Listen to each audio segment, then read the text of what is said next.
I knew I'd win today. Right up until the devil in a perfectly tailored suit walked into the courtroom. The room smelled like dust and old paper.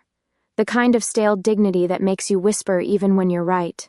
Fluorescent lights hummed overhead, and the judge's bench rose like an altar to orderly despair.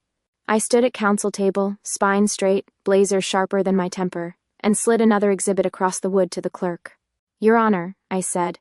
Exhibit K demonstrates unequivocally that the non-compete clause was both overbroad and unenforceable.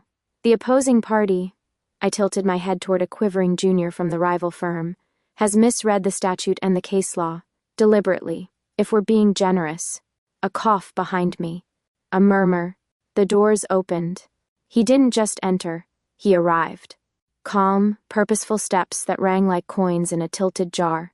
The man wore charcoal like a sin, and a tie the color of midnight over water. Tall, shoulders sculpted by some unholy tailor, hair a disciplined storm. He was beautiful in the way a well-written clause is beautiful. You don't love it, but it owns you. Counsel? The judge's voice clipped. Continue. I did. Because I'm Selene, and I win. As I was saying, Your Honor. The man cut in without speaking. He merely crossed the aisle and took the second chair at defense, sliding into it as if the seat had been warmed for him since dawn. His presence shifted the air, like someone had opened a window 5 floors below, and the building was remembering how to breathe. The junior associate practically levitated with relief. Mr. Vale, he hissed, handing a folder over. Of course he had a name. Dorian Vale, head of the rival firm that made competent lawyers develop stress rashes. He glanced at the folder and did not open it. His mouth tilted into a smile meant for private negotiations and ruined plans. Your Honor, he said, voice silk with a well-hidden blade, may I address the court on a narrow but dispositive point? Briefly, the judge warned, already softer. I felt it then. A little hairline crack running under the marble tiles and straight into my composure. Not fear. Irritation sharpened to a filament. He had no notice. He had no time. He had no right to make my pulse jump. Dorian stood without haste. Plaintiff's counsel, he nodded to me, has presented a thoughtful analysis of Haldeman v. Marrow, but she relies on dicta and ignores the operative language in the amendment signed on March 3rd. He placed 2 fingertips on the table. He still hadn't opened that folder. The parties' email chain, specifically the exchange at 10:04 p.m., clarifies mutual intent and cures overbreadth. My mouth went dry. At 10:04 p.m., I had been on my living room floor reorganizing exhibits and swearing at paperclips shaped like a flamingo. There was an email chain. I had it. I had read it. And there was no 10:04 p.m. email. Not. Unless. The clerk typed. The judge frowned. Opposing counsel's junior scuttled toward the printer cove like a guilty crab. Dorian didn't move. He smiled at me, a precise, unkind thing that somehow warmed the edges of my skin. Of course, he added gently, if counsel would prefer to rely on her Exhibit K, we can. He turned that smile to the bench. But then we'd be ignoring what the parties actually bargained for. I found my voice. Your Honor, the existence of any 10:04 p.m. email is a surprise. If counsel is referring to an unproduced document, a beep. The printer exhaled. The bailiff brought a still-warm page to the clerk, who passed it to the judge. The judge read. The judge brightened. The judge looked at me with the impersonal pity one reserves for people who wore the wrong shoes to a blizzard. My stomach did a slow, dignified roll. We object to the late introduction of. It was produced, Dorian said mildly, last night. Timestamp 11:52 p.m. Perhaps counsel was. His gaze skimmed the precise wing of my eyeliner. Asleep. I smiled with all my teeth. Unlike some of us, I don't dream in loopholes. A chuckle sparked along the benches. The judge lifted a hand, behave. I rerouted fast. If the email existed, it had to be a clarification of intent. Fine. Then intent was ambiguous. If intent was ambiguous, extrinsic evidence came in. If extrinsic evidence came in. Your Honor, I said, plaintiff requests leave to supplement with the negotiating history. The party's conduct. Counsel, the judge interrupted. The 10:04 p.m. email is explicit. It narrows the clause. The court is inclined to admit it and deny your motion. My pulse snagged. My motion, months of work, wobbling on a single line I hadn't seen. I glanced at the page on the bench, as if I could will the ink to realign into something fair. Dorian sat again, folding into the chair like a promise you want to believe. He looked at me, not gloating exactly, more like a cat admiring a closed door it fully intended to open. His eyes were a gray I didn't have a precedent for, clear, amused, and far too attentive. The judge ruled. I took the hit clean. Because you do not win by bleeding publicly. You file the sting away and aim for the next artery. We moved on to witness testimony. I led my client through direct with the steadiness of a metronome. The jurors nodded when I needed them to, took notes when I said the magic words. I owned the room again, or I almost did. Because every time I raised a point, Dorian's pen tapped once. An opposing counsel, sweet Ernest Jr. that he was, asked the exactly right question, and instant later, guided by nothing more than a flicker from the man seated beside him. He wasn't reading my exhibits. He was reading me. When court recessed, I packed my briefcase with more force than necessary. Papers snapped. Pens rattled. My client squeezed my elbow. "Are we okay?" "We're fine," I said, which is what lawyers say when we can see the cliff and also the parachute. "Go back to the office. I'll call." He left. Most people left. The judge retreated through chambers with an expression like he'd just remembered a good joke. The room drained, and I breathed. Deep, controlled, not at all like I was picturing the many ways to set a tie on fire with my mind. "Counsel." His voice slid across the aisle. "Ms. Armitage, is it?" I turned. Dorian was closer than he'd been a second ago. I hadn't heard him move. Up close, he was more everything. More focus, more calm, more gravity. Up close, the tie was a woven abyss. "Mr. Vale," I said crisply. "Congratulations on locating an email at the exact minute it would cause maximum damage. Did you conjure it? Or merely coax it from a server with your winning personality?" "My personality rarely wins," he said. "It negotiates." The corner of his mouth tipped. A private shift, like he was testing the elasticity of my patience. "I hope you don't think less of me for reading what people actually agreed to." "You didn't read a thing," I said before I could stop myself. "Not on paper." We stood in the middle of that courtroom with its orderly rows and civil ghosts, beneath the flag and the seal, and he looked at me as if I'd just asked the only interesting question he'd heard all week. "Paper is a poor historian," he said softly. "It remembers words, not their weight." The floor listed under my heels. For one absurd second I smelled smoke, clean, faint, like a match struck in another room. I blinked, and it was gone. He held my gaze for a single beat, more than polite, then less than dangerous. "I'll see you at 2, he said. "Try not to revise reality before then." He left as he'd arrived, fully certain that the world would tilt to accommodate. The doors shut with a hush and the room exhaled. I gathered my things. My hands were steady because they had to be. My heart was not because it refused. On the way out, a strip of late sun landed across the aisle like a verdict. I stepped over it and didn't look back. In the hallway, the marble floor threw my reflection back at me, sharp jaw, colder eyes. I adjusted my blazer, tucked a strand of hair behind my ear, and set my mouth into something practical. I have always won, not because I'm the smartest person in the room, though I generally am, but because I never, ever doubt. I hesitated, just a heartbeat, just long enough to taste the metallic edge of uncertainty. Then I breathed it down, like I have with fear, grief, and the occasional urge to stab. I have always won. But with him, I doubted for the first time.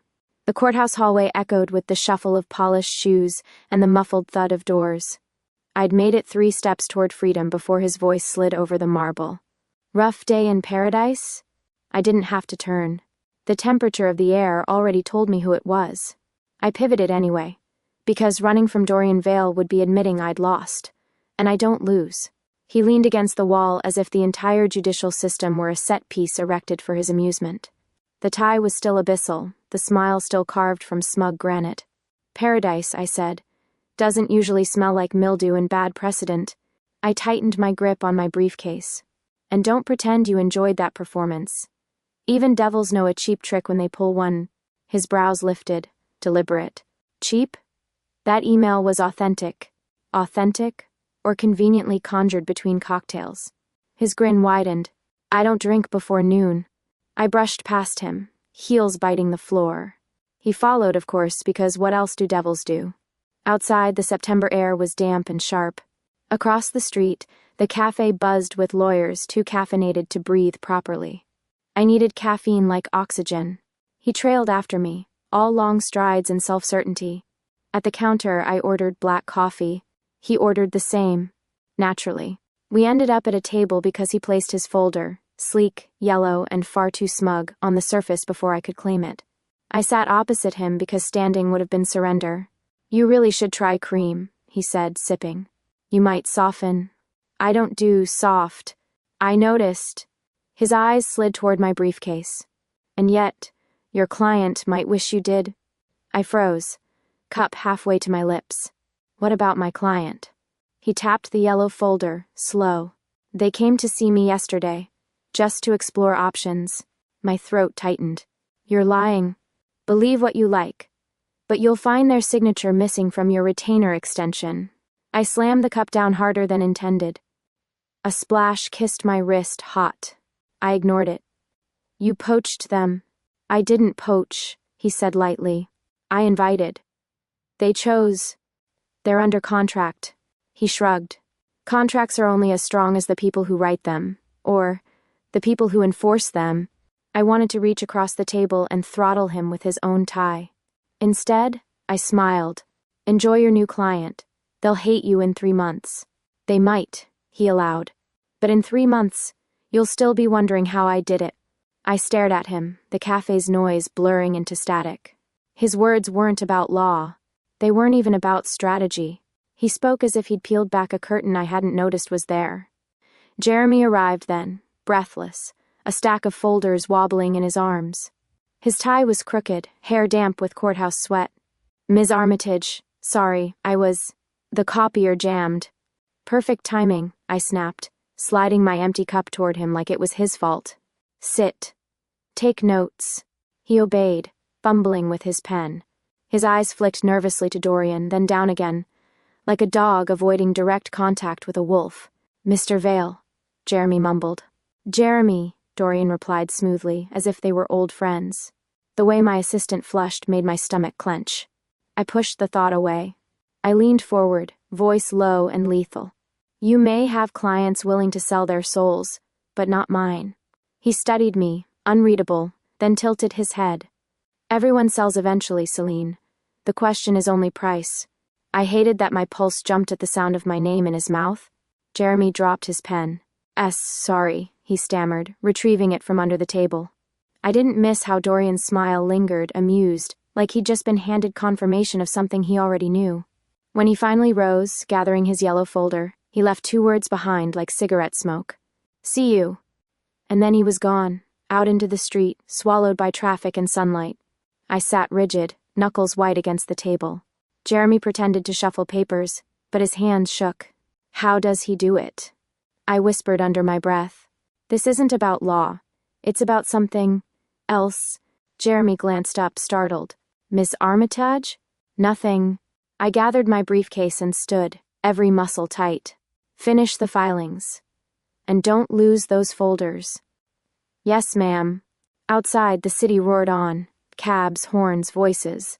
The churn of people chasing victories that would never be enough. My reflection stared back from the cafe window, sharp jaw, sharper eyes. I've always lived in a world of paper and precedent. But with him, with Dorian Vale, I could feel the ground shifting. And I hated, more than anything, the creeping thought that he was enjoying watching me lose balance. My office looked like a minimalist architect had staged it for a magazine spread. Until you noticed the avalanche of yellow folders breeding on every flat surface. The shelves were clean lines of steel and glass. The desk was walnut polished too. A mirror, but the stacks of briefs, exhibits, and motions had staged a quiet coup. I dropped my briefcase onto the desk with more force than necessary. A folder slipped, burst open, and scattered across the floor. Perfect. A metaphor with paperwork. "Selene," a voice sang from the doorway, warm honey with a metallic edge. Amanda leaned against the frame like she was posing for her own billboard. Tailored dress. Heels that could double as weapons. Lipstick in a shade that should be trademarked. Her hair was sleek, not a strand out of place. Even her perfume carried the faintest whisper of expensive disapproval. "You're working yourself into an early grave," she said. "Again." "I'm alive now," I muttered, crouching to collect the papers. She stepped in, balancing a to-go cup as if the floor might soil her. "That's debatable. The circles under your eyes are billing overtime. You need to breathe, Selene. Maybe take a vacation, or..." Her eyes flicked to the mountain of folders. "Hire someone competent enough that you don't drown in discovery." I straightened, papers in hand. "Thanks for the pep talk. Did you come here to help or to audition for Rival Firm of the Year?" Amanda smiled, slow, too bright. "I'm your friend. I just hate watching you self-destruct. It's unbecoming." Friend. The word curdled on my tongue. She'd been beside me since law school, the one who always said she admired my fire. But sometimes admiration turns into envy, and envy wears high heels. "I don't destruct," I said, sliding the folder back into place. "I win." She tilted her head. "Not always." Something in her tone made the air thin. I turned sharply, but she was already retreating toward the hall, leaving the faint scent of roses and Rivalry. I exhaled, long and sharp. She wasn't wrong. Dorian had made me doubt. Just for a second. And now even Amanda's pity felt like proof that the crack was showing. By late afternoon, I was at the courthouse again, this time in Judge Hollander's chambers. His office was a shrine to orderly boredom, oak desk, heavy drapes, the faint tick of an antique clock. He was reviewing motions with the detachment of a man checking weather reports. "Your Honor," I said, "I wanted clarification on the scheduling order. The deadlines..." He waved one hand, eyes still on the paper. "Miss Armitage, the schedule is fluid." I wouldn't worry. Fluid? Judges do not use words like fluid. They use words like set, binding, and objection sustained. My gaze wandered over the shelves behind him, thick tomes of law neatly aligned. And then I saw it. A small carved disc tucked between volumes. Not decorative, not judicial. The pattern on it twisted in loops that seemed to move if I stared too long, etched in silver black. A symbol. Something about it prickled the back of my neck, like a whisper I almost caught. I forced my eyes away, heartbeat a fraction too fast. "Miss Armitage?" The judge prompted. "Yes," I said quickly. "Of course. Thank you for your time." Outside the chambers, the corridor felt colder, my pulse still unsteady. My rational brain, sharpened by precedent and caffeine, told me I was imagining things. Symbols don't move. Judges aren't in league with rival attorneys who smell faintly of smoke and certainty. And yet, everything around me seemed to shift 1 inch off its axis. Amanda's smile, Jeremy's nerves, Dorian's impossible foresight, the carved disc on the judge's shelf. None of it played by the rules I'd built my career on. I stood in the hallway, folders tight to my chest, staring at the pattern of marble under my heels. "Maybe I'm losing it," I whispered. "Maybe I'm going insane." But deep down, under the sarcasm and exhaustion, another thought curled like a match waiting for flame. Or maybe I'm finally seeing the game for what it really is. The elevator smelled like lemon and power. It hummed up through the city like a promise. And when the doors opened, on Dorian Vale's floor, the air itself felt curated, temperature set, to an exact degree of comfort, light that flattened every imperfection. The faint vibration of music you didn't notice until it stopped. His office sat at the end of a corridor lined with abstract sculptures that looked like fractured contracts, their shadows arranged with surgical intent. I'd rehearsed this a dozen times on the drive over, accusation crisp as a motion to strike, evidence arranged like a row of obedient witnesses, fury polished to a legal sheen. I pushed through his glass door and walked in as if I'd always belonged, somewhere that smelled faintly of cedar and something darker. He stood with his back to the city, hands folded over the back of a chair, as though he'd been placing invisible bets with the skyline.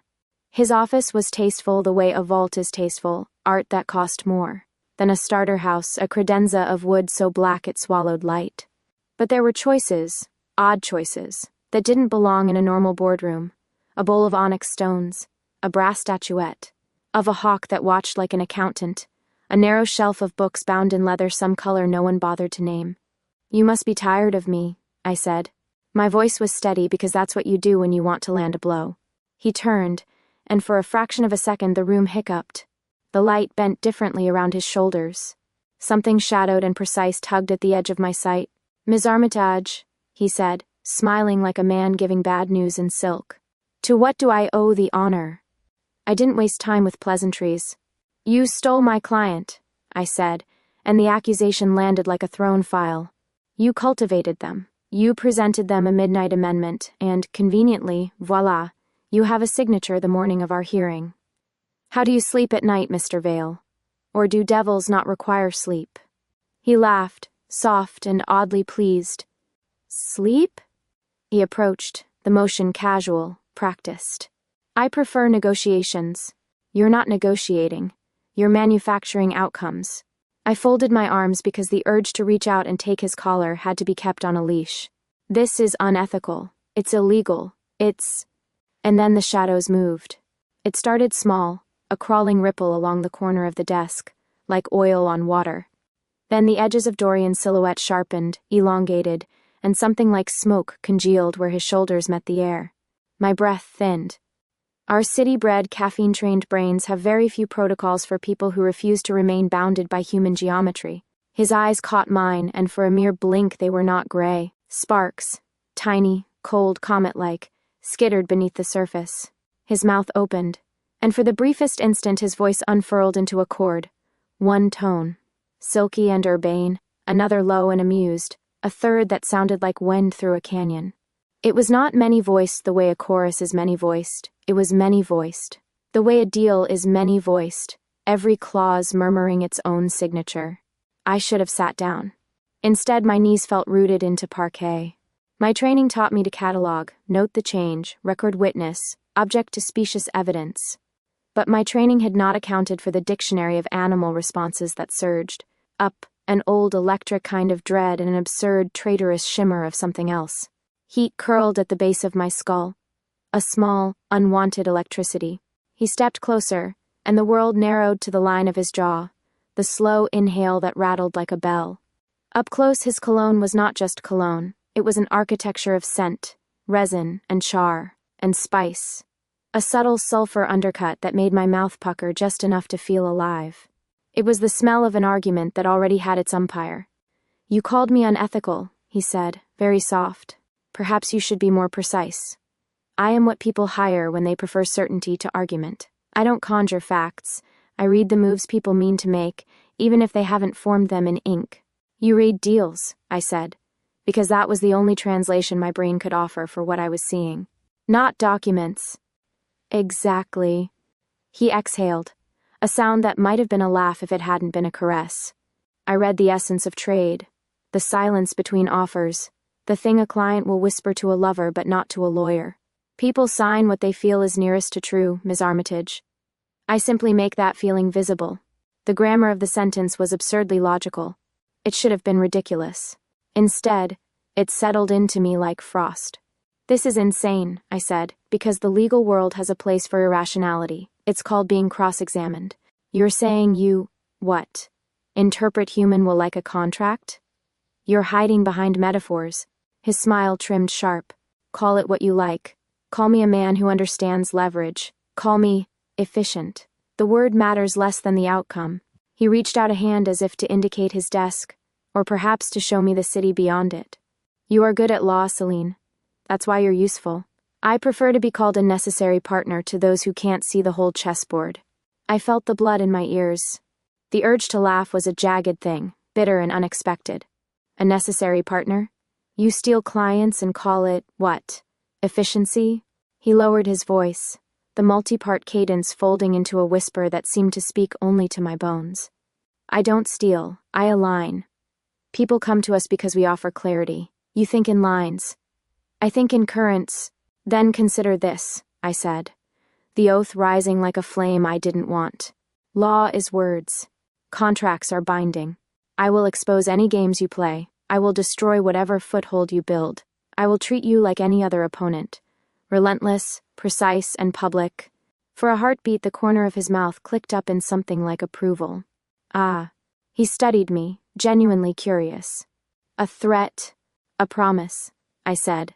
He moved closer, the space between us closing into a dangerous intimacy. "Then you will have to hold me," he murmured. You will have to embrace the thing you intend to fight. Grip it tighter than any client. Because, if you are going to cut through me, Selene, you will need to know what warmth I keep under my hand. His breath was at my cheek. The spice sulfur aroma flooded places I didn't like being flooded. My throat worked. I felt ridiculous for the physiological reaction that betrayed my resolve. A quick, sharp awareness of skin and bone, and how they reacted when perilous things leaned near. I will destroy you, I said, and it came out steadier than I felt. He smiled with the slow, indulgent patience of a man watching a phoenix learn to fly in his living room. I would expect nothing less. Then he stepped back, and the shadows retreated like tide. The room resumed being a room, only now every object seemed to have a double, its surface self and its version as leverage. I don't bargain with the desperate, he said. But I will meet the resolute. I left before he could make the next clever turn. The corridor sucked the dark away, and his office doors hissed closed behind me with the faint sound of silk folding over bone. My hands trembled a little as I braced them on the rail of the stair, cataloging. The moment like an exhibit. This, here, was the thing to bring to light. And under the legal meticulousness, under the plan and the precedent, a private vow oldered like coal. I would destroy him. The courthouse emptied like a beached crowd. People peeled away, shoes clicking a retreat. Light from the tall windows was softened by blinds, painting bars across the marble. It felt theatrical, as if the building wanted to make my humiliation look more elegant than it was. I'd been on my feet for hours. My voice had thickened with law and fatigue. My client had sat pale and steady, while I navigated the corridors of intent and contract like a ship in fog. Every time I thought I'd threaded the needle, an unexpected seam appeared, Dorian's seam. He'd been a shadow at every angle, turning my careful stitching into frayed ends. At the end of the day, when the clerk called for the next matter and the gallery filed, out in a murmured gust I stepped into the corridor with my briefcase hard in my grip. The case felt heavier than the facts inside it. I should have gone straight to the car, filed, formulated, sulked. Whatever the protocol for a woman nursing a bruise to her pride. Instead, I saw him. Dorian was there, 2 steps from the elevator, sleeves rolled to show nothing but perfect forearms and a wristwatch that probably cost more than my student loans. He had that absurd habit of appearing not where you expect him, but where he wants you to notice him most. He looked occupied and annoyingly content. I thought you'd have disappeared into the warm arms of submission, he drawled. A slow ribbon of an observation that was both provocation and compliment. The words landed like a slap. I tightened my hand on the briefcase until the leather creaked. You make assumptions about women you don't know, I snapped. And about courts you don't understand. He shrugged like my rebuke was a weather report. Maybe I understand them better than you do, he said. Or maybe I simply prefer the company of people who can admit when they're wrong. I took a breath I didn't need to justify. I'm not wrong. Not yet, he said. The amusement in his voice was the sort that leaves fingerprints. Something far older than rivalry flared inside me, heat like a coal pushed up under skin. I had been careful all day, politic and precise, but the little victories had been stripped one by one. The client lost. The judge leaning where I'd least expected. The town of my carefully built certainty beginning to wobble. You're a parasite, I said before I could edit it into something cleverer. He blinked, once, as if surprised by the bluntness. You wound me, he replied in mock affliction, and then his face folded into a smile that was anything but light. But you also energize me. Energize. The word was a slap with sequins. I took a step forward. He didn't flinch. He didn't move away. There was a weird, infuriating equilibrium to it all, his calm like a counterweight to my fraying edges. Don't talk to me about energy, I said. You steal clients and call it art. You manipulate people into signing. They aren't informed, they're misled. You play on what they can't admit to themselves. He looked at me, and for a breath the corridor was narrow, just the two of us and the small humming life in the building. Up close his eyes had that peculiar clarity, the kind that read a ledger and a heartbeat at once. People want to be understood, Selene, he said softly. I offer understanding. That's not theft. It's service. I laughed, a quick ugly sound. Service? You mean predation with polite invoices? His smile thinned. If you think of the world as prey, beautiful. If you think of it as opportunity, then we can talk. Enough. I said, words sharper than I felt. You have no idea. My fist moved before my brain finished the insult. It struck his shoulder with a small, precise bloom of force, a message, not a wound. The sound of knuckles against fabric was embarrassingly domestic in the cavern of marble. He didn't stumble. He caught my wrist with the lightest of grips, like fence posts taking the sway of a vine. His fingers closed around my skin, not hard, not violative, but intimate in a way that made the space between my ribs rearrange itself. You shouldn't do that, he murmured, and his voice drifted into the corridor like a secret. Anger is its own velocity. I jerked back. Don't touch me, I said. He held my wrist, steady, the hand a tether I wanted to snatch away but couldn't. The touch did things to the air, small ripples like wind over glass. I felt the pulse under his thumb, a calm metronome. I felt the slant of his body close enough to count the rise and fall of breath. Brendan, my client, the judge, none of them mattered in that blink. Only the fact that his eyelids dragged down half a degree as if he were savoring permission to stay. Then he moved. It wasn't a shove or a reach so much as a convergence. His face came close, and the corridor dissolved into the sound of my own heartbeat and the faint click of a heel somewhere far away. The marble blurred. The light flattened into a halo at the edge of his jaw. I remember thinking absurdly that this was exactly how bad decisions were notarized, on the courthouse marble, with witnesses a corridor away. I remember thinking I should be repulsed, that I should back away and call security and put on a new pair of shoes and never work again. His mouth was on mine before I could catalog the protest into strategy. The kiss was an argument. Not gentle, not tender. It tasted faintly of coffee and the metallic tang of adrenaline. It hit like a closing brief. Planned, inevitable, devastating. My body registered the contact with a traitor's immediacy, the draw of breath, the clench of ribs. The part of me that lives in muscle remembered old survival patterns. Freeze, flip, fight, and for one dizzying second I was caught between all three. Hate and want are terrible bedfellows. My brain spat out words, silly presidential, that I would later berate myself for. I should kill him, it declared, formal and juridical. I must dismantle him, sentence by sentence. And yet my feet stayed planted, my hands slackening involuntarily at his shoulders. He kissed with a patient ferocity, as if cataloging every small rebellion my mouth mounted and carefully unthreading it. For a woman whose life had been an obsession with definitions, the sensation blurred punctuation into run-on and made adjectives useless.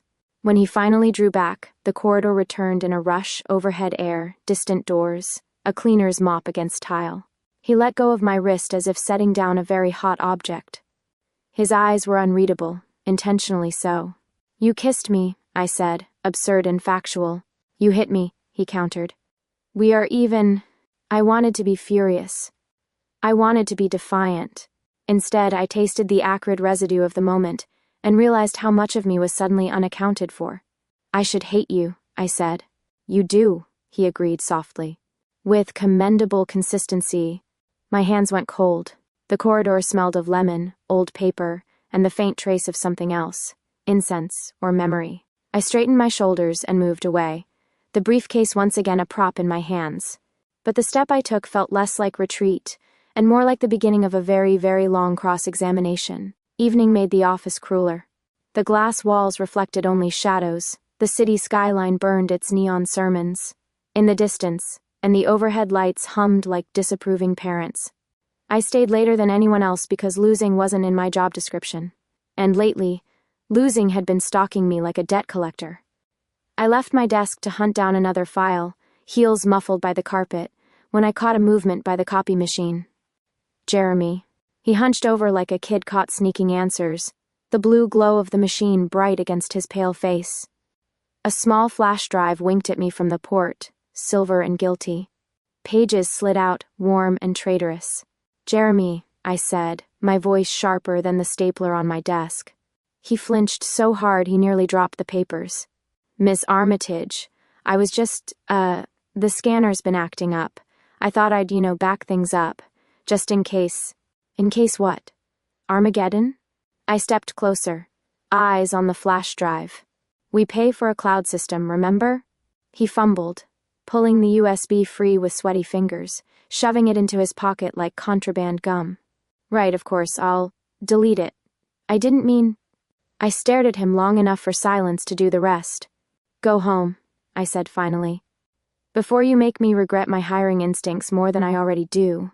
He nodded so quickly his hair flopped and he bolted for the elevator. The soft ding of the doors felt like a verdict. I told myself it was stress, paranoia, too much caffeine. But suspicion has a smell, and my office reeked of it. The next morning I forced myself into professional armor, navy blazer, tight bun, a smile sharp enough to cut. Staff meeting, my kingdom of yellow folders and exhausted associates. Amanda slid into the seat beside me, immaculate as ever, perfume faintly floral with a sting underneath. She crossed her legs with a sort of elegance that made everyone else in the room feel rumpled. Selene, she said brightly, I was just telling everyone how late you've been working. I worry about you. Her voice carried enough sugar to rot teeth. A few heads turned, curious, pitying. I work late because the cases demand it, I said, measured. Oh, of course, Amanda replied, tilting her head. It's just, you get so... intense. She let the word dangle. Like yesterday when you snapped at Jeremy in front of the copier. He looked terrified. I felt my jaw lock. Excuse me? She lifted her hands, all innocence. I didn't mean anything by it, just... maybe ease up? People notice. The table murmured again. Associates exchanged looks. I saw it. The tiny shift of loyalty, the seed of doubt planted in soil she'd been watering for months. My pulse thudded in my ears. If Jeremy can't handle scrutiny, he's in the wrong profession, I said crisply. Amanda smiled, slow and perfect. I only want what's best for the firm. Liar. She wanted my chair, my name on the door. And maybe she wanted me broken enough that when I fell, I'd never climb back up. The meeting crawled forward, but the damage was done. Every set of eyes in the room had seen me as Amanda painted me. Brittle, sharp, unhinged. Back in my office, I dropped into the chair and let the mask slip for a breath. My reflection in the glass wall stared back. Tired, furious, frayed. Jeremy sneaking files. Amanda drawing blood with a smile. Colleagues shifting in their seats like jurors already leaning toward a verdict. And Dorian, who at least never pretended. Who walked into my world wearing his monstrosity openly. Who kissed me like a threat and admitted he was no man at all. Even he was more honest than the people on my payroll. I pressed my palms flat against the desk until my nails dug crescents into the wood. Even he's cleaner, I thought, horrified. Even the demon told me the truth. The idea sat in my chest like a hot stone. Maybe the first crack wasn't in my career. Maybe it was in me. The restaurant was the sort of place no one stumbled into by accident. No sign on the door, no posted hours, just a frosted panel of glass and a discreet doorman who knew every regular's sins. Inside, the lighting was soft gold, tables spaced like chess pieces, music low enough to encourage secrets. Dorian had chosen the corner booth naturally. He was the kind of man who always got the corner, better sightlines, better control. When I arrived, every cell in my body told me to walk back out. But pride is a leash and mine was wound tight. Ms. Armitage, he said smoothly, standing as if we were civilized. His tie was midnight again, but tonight his suit was lighter, the shade of smoke curling upward. He gestured to the seat opposite. Join me. As an enemy, of course. I slid into the booth, my spine a steel rod. Enemies don't do dinner. They do if the menu is worth it, he said, pouring a glass of red wine as if he'd poured it for me 100 times before. Besides, I'm not your enemy. I'm your inevitability. I ignored the wine, pulling the menu closer though the letters blurred. You dragged me here for theatrics. Get to the point. He leaned in, elbows on the table, hands steepled like a man enjoying his own patience. You're going to lose your next case. Not because you're wrong, because the field is rigged. Judges, clerks, associates who moonlight as spies. You can't fight every shadow. And you can, I asked, voice flat. Yes, he said simply, because shadows are my native tongue. My throat tightened. If this is where you confess to being a demon, you're late. I've already filed that away. His smile flickered, dangerous and amused. Then you know what I am. And you know I'm offering you something more than pity. He paused, watching me the way a predator watches for a heartbeat under fur. Make a deal with me, Selene. Not a contract of souls, nothing so melodramatic, a partnership. You bring your law, your rules. I bring the power to tilt the ground in your favor. Together, we win. The air between us charged, heavy and humming. I forced a laugh. You want me to be your accomplice? I want you to be my equal. Something in me flinched because equality wasn't an offer I heard often. But I shoved it down. I don't deal with devils. You already are. His voice dipped lower, threading beneath the clink of cutlery and the hush of distant conversation. Every time you walk into a courtroom, you barter pieces of truth for the illusion of justice. You're already playing my game. I pushed back in the booth, fingers tight around the menu. No. His eyes glinted, not hurt, not angered. Amused, like my defiance was exactly the flavor he'd hoped for. Then let's call this dinner a negotiation. With dessert still on the table, the way he said it made heat creep up my neck, and I hated that my body betrayed me. Let's get something straight, I snapped. I don't sleep with competitors. The corner of his mouth curved wickedly. Then consider me your client. The words landed like a spark in dry tinder. My breath stuttered, and before I could volley back, he reached across, brushing his fingers over my wrist. Not hard, not insistent, just enough to remind me of the kiss in the marble corridor, of how my pulse had given me away. I yanked my hand back. You think I'm easy prey? No, he said softly. I think you're fire. And fire doesn't bend. It consumes. The next moment blurred. I stood to leave, furious at him, at myself, at the way the air felt too thin. But he rose too, blocking the exit from the booth with a body that radiated calm power. Move, I hissed. He didn't. Instead, he leaned down, close enough that the scent of smoke and spice threaded into me again. Show me, he murmured. Show me how you win. So I did the only thing I could. I grabbed his tie and pulled him down. My mouth met his in a clash. Not surrender, but declaration. I kissed him like a verdict. He let me, for a breath. Then his hands found my waist, turning, reversing, shifting the balance, until I was the one caught between him and the wall of the booth. The kiss deepened, sharpened, turned from defiance to something far more dangerous. My hands pressed against his chest as if to push him away, but traitorously. They lingered, memorizing the shape of power under silk. When I tore back, breath ragged, his smile was infuriatingly calm. You dominate beautifully, he said, until someone reminds you that dominance is only half the game. I slapped my napkin onto the table and stormed out, heels striking the floor like gavels. Outside, the night air felt too hot for October. On the sidewalk, I pressed a hand to my lips, furious at the tremor there. Furious at the taste of him still lingering. I don't lose control, I told myself. Not in court, not in life, not ever. And yet with him, every rule bent. I hated him for it. And worse, I hated myself for wanting the next round. The verdict came down on a Thursday morning, gray light slanting through courthouse blinds as if the sun itself had reservations. I'd presented my arguments clean, sharp, a blade honed to cut through any ambiguity. And yet Judge Hollander sat on the bench with a face like stone eroding. The motion is denied, he said. His tone was final, disinterested, like he'd been rehearsing the line all night. I rose to object, because that's what lawyers do when the ground cracks beneath them. Your Honor, with respect, the case law is directly on point. The motion is denied, he repeated, louder. The record will reflect it. I stood frozen, words still coiled in my throat. Across the aisle, Dorian sat back, serene, as if he'd written the script. By afternoon, the real cracks showed. I'd returned to the office ready to regroup when I found Jeremy in the conference room. Laptop open, flash drive glowing faintly in the port. The room was empty, save for him and the rhythmic click of keys. Jeremy, I said, sharp. He jolted, pale. Miss Armitage, I was just... saving documents? I stepped closer. Or exporting them. His eyes darted to the screen.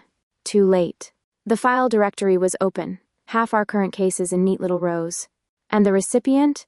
An email thread bearing Judge Hollander's name. The bottom fell out of my stomach. You're working with him? Jeremy stammered, It's not like that.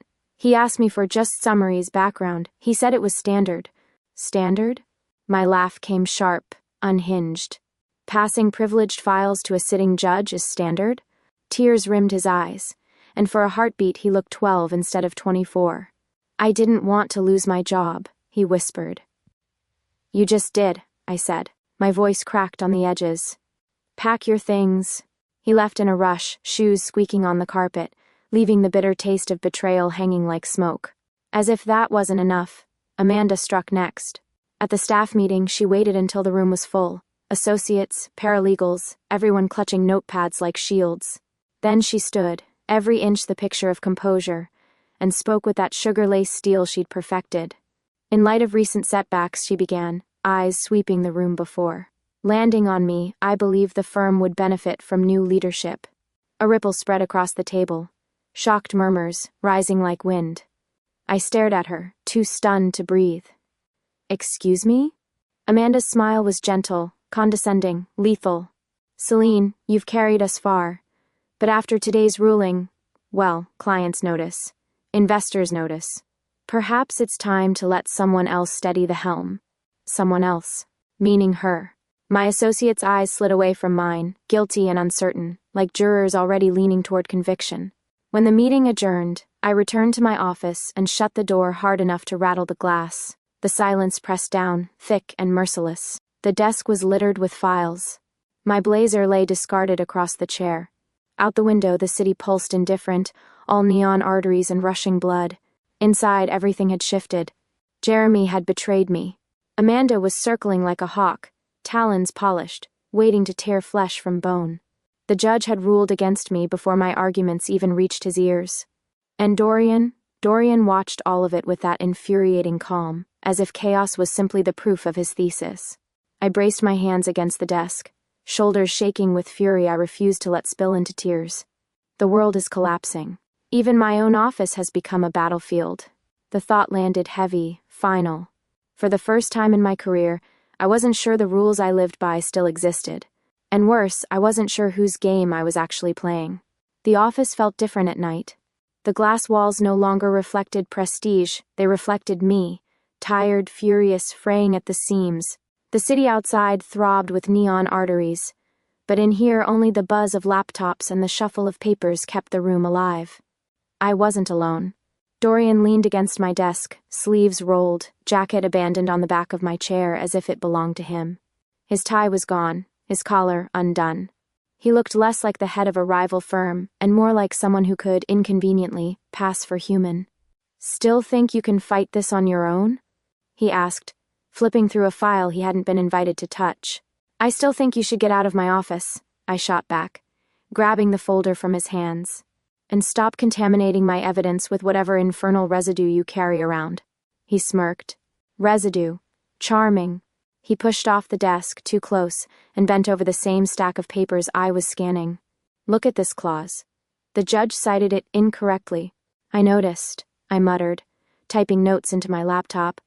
He tilted his head, watching me like a puzzle. "You plan to expose him in open court?" "I plan to build a case so airtight he'll suffocate on it." "Or," Dorian countered, "you could let me peel back his lies directly. He's compromised. I can feel it. Every word he utters drips with false weight." "All I need is proximity." I froze. "You're saying you can sense it?" His grin sharpened. "I don't just sense it, I taste it. Lies sour the air, Selene. And Judge Hollander has been marinating in them for months." I pressed my temples. "That's revolting. It's efficient." He slid a page across the desk, his handwriting scrawled in the margins. Shortcuts, cues, things I didn't remember telling him. "I'll map his falsehoods. You'll weaponize them. Together we can make him collapse under the weight of his own duplicity." I wanted to reject him. To throw him out, to cling to the sanctity of statutes and precedent. But Jeremy's betrayal still burned, Amanda's ambition still cut, and I wasn't blind. The judge had already picked sides. My rules were ashes. His power was the only kind of currency left. "Fine," I said through clenched teeth. "But this doesn't make us partners. It makes us temporary co-conspirators." "Semantics," he replied smoothly, settling beside me with infuriating ease. We worked. He traced through depositions with an eerie accuracy, circling statements that tasted wrong. I cross-referenced with timelines, building a net of contradictions strong enough to strangle. Our banter crackled like static. You're too close, I snapped, leaning back when his shoulder brushed mine. He didn't move. That's your coffee you're smelling, not me, I scowled, pushing the mug away. Then stop inhaling like a wolf at the buffet. His laugh was low, genuine, annoyingly warm. You're entertaining when you're threatened. I'm not threatened, I lied. He leaned even closer, his voice a velvet thread. Yes, you are. And it suits you. I glared, furious at the flush rising in my neck. Focus. Hours blurred. Papers scattered, screens glowed. The city fell asleep and woke again outside our windows. But inside the office we built something sharp and undeniable. His instincts. And my strategy weaving together into an argument no court could ignore. By dawn, my desk was chaos incarnate, but the case outline gleamed like a sword freshly forged. I leaned back, exhausted, triumphant in spite of myself. It'll work, I whispered. Dorian's smile was razor thin. Of course it will. We're unstoppable when you finally admit I'm right. I threw a pen at him. He caught it effortlessly, spinning it between his fingers before setting it down with irritating grace. The silence that followed was heavy, almost intimate. For the first time, I let myself imagine what it would be like, not to fight him, not to fear him, but to stand beside him. The thought chilled me more than it should have, because the impossible alliance was starting to feel less impossible, and that terrified me. Courtrooms are theaters, and that morning, I was ready to stage the most brutal play of my career. My files were stacked in neat towers, each tab a dagger. Dorian stood beside me, not behind, not across the aisle this time, but beside. His presence pressed against mine like a second heartbeat. Judge Hollander entered, robes rustling, eyes heavy with the certainty of someone who thought the script was already written. He didn't know we'd stolen the pen. Counsel, he said, impatient. Proceed. I rose. Your Honor, before we continue, I'd like to address an inconsistency in the record. Dorian didn't move, but I felt him shift the air, subtle as a breeze through smoke. His voice was silent to everyone but me. He's lying. Push there. I slid a page across to the clerk. The deposition of Mr. Kinney, Exhibit 24, contains a statement the judge cited as evidence of clarity, but... I turned sharply, eyes on Hollander. When compared to the email chain, it reveals a direct contradiction. The judge frowned. That's irrelevant. No, I cut in, my tone blade cold. It is perjury if the record was altered. And we can prove it was. Gasps stirred the gallery. Dorian leaned in, low enough that only I heard. He's unraveling. His pulse is screaming. Keep pressing. I locked eyes with Hollander. If Your Honor insists the evidence is authentic, then I'll move to subpoena metadata. And if that shows tampering, we're not only looking at judicial error, we're looking at judicial misconduct. The silence was volcanic. Hollander's jaw worked, his gavel hovering. Then, just for a blink, I saw sweat bead at his temple. Dorian's smile was knife-sharp. Got him. The ruling that followed was clipped, mechanical. The motion is granted. Prior ruling vacated. We'd done it. The celebration back at the office was quieter than I'd imagined. Associates cheered, but the applause was tempered by gossip. Amanda hadn't lasted an hour. She stormed into the conference room, tried to frame my win as reckless.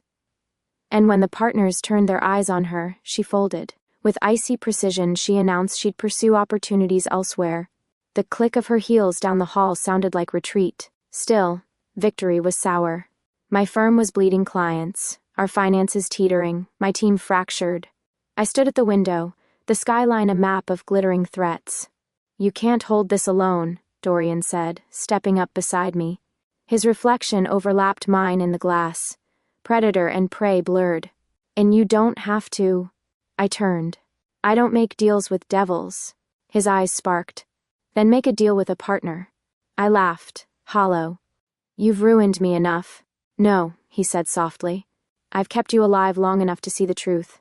You are the rules, Selene. The lines people cross. The discipline they fear. I am the force that bends them. Together, he tilted his head, smiling wickedly, we are undefeated. I hated that my chest tightened, not with anger but with recognition. Because he was right. My law and his power. My order and his chaos. Together we could reshape everything. I extended my hand, palm steady though my heart wasn't. Temporary, permanent, he corrected, clasping it. His grip was fire and iron. 6 months later, a glossy legal magazine hit stands with a headline. So absurd I laughed out loud. The unstoppable firm, Armitage and Vale. The photo spread was worse. He leaned against a marble column, smirk curling like a flame. I stood beside him, arms crossed, smile precise and cool. Together, we looked like a dare. The article painted us as visionaries. Clients poured in, terrified, desperate, hungry for victories only we could deliver. One night, flipping through the issue, I glanced at him across our shared office. "If we ever fight," I asked dryly, "who files for divorce?" He grinned. "Wolfish. I do. But only if you agree to be the plaintiff." I rolled my eyes, hiding a smile. Typical devil. And for once, I didn't mind.